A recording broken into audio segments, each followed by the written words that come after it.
Have you ever noticed how the people you surround yourself with can subtly, or not so subtly, shape your life? It's like a slow current pulling you in a certain direction. Now, what if that current is pulling your marriage apart? Today, we're diving into a topic that might feel a little uncomfortable, but it's crucial.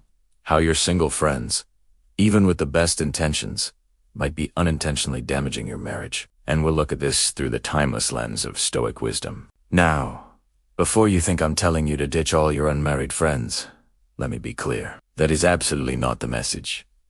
Friendships are one of life's greatest treasures, but as the Stoic philosopher Epictetus said, the key is to keep company only with people who uplift you, whose presence calls forth your best. This is the core of our discussion today. It's not about their marital status. It's about their influence on your character and your commitment. Let us start with the most common and perhaps most dangerous influence.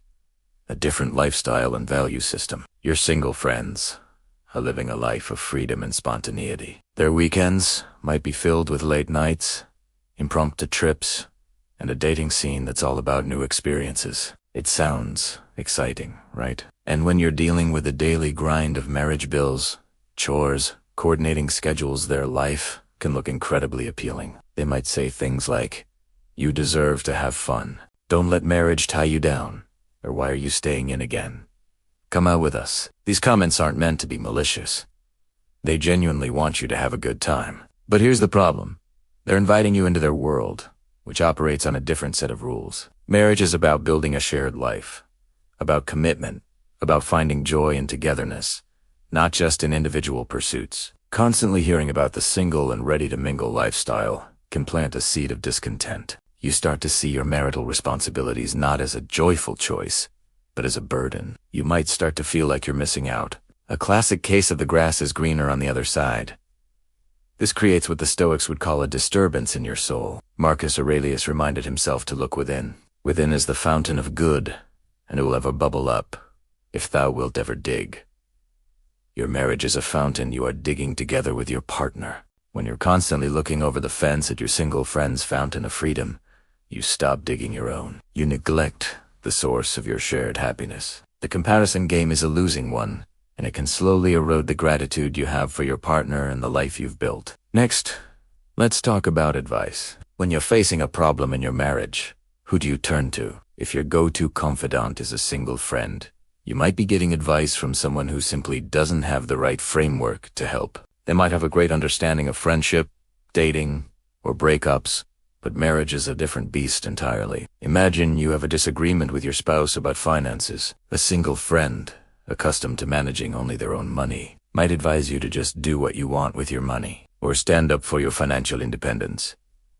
While independence is a virtue, in a mariage, finances are often a team sport. The advice, coming from a place of individualistic thinking, could escalate a simple disagreement into a full-blown conflict about trust and teamwork. A friend who has never navigated the complexities of long-term commitment might see compromise as weakness. They might tell you, "Do you unsettle, or you deserve better," when you were just going through a normal, temporary rough patch that every marriage experiences. Their advice, meant to empower you, might actually encourage you to give up too easily. Seneca wrote, "Every new beginning comes from some other beginning's end."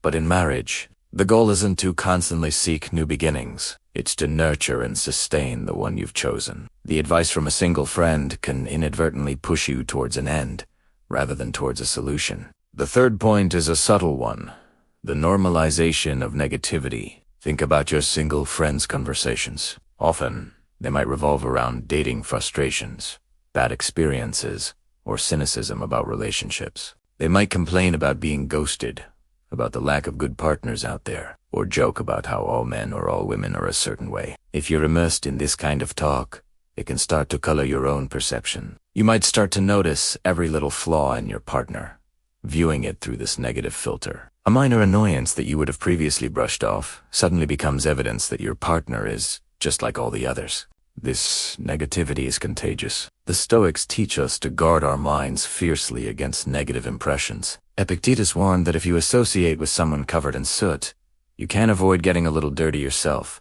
If you're constantly surrounded by cynicism about relationships, that cynicism will inevitably smudge your view of your own marriage. You might find yourself joining in on the complaints, venting about your spouse in a way that's more destructive than constructive. This can create a toxic cycle where you and your friends reinforce each other's negative views, making it harder to see the good in your own relationship. This is the opposite of the Stoic goal of tranquility and clear judgment. So, what is the Stoic solution?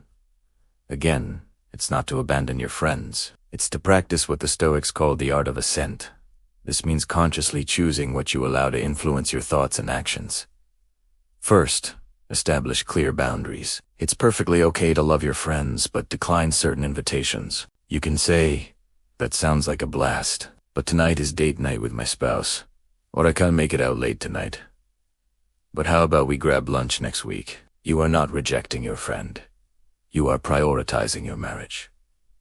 This isn't weakness. It's a demonstration of your commitment. You are the master of your own time and energy. Second, be the gatekeeper of your mind. When your friends are giving advice or venting, listen with empathy, but don't automatically absorb their perspective. Silently ask yourself, is this advice aligned with my marital values? Is this negativity helping me be a better partner? You can choose to assent to the friendship and support without assenting to the potentially harmful worldview. You can be a supportive friend without adopting their mindset. Remember Marcus Aurelius' teaching.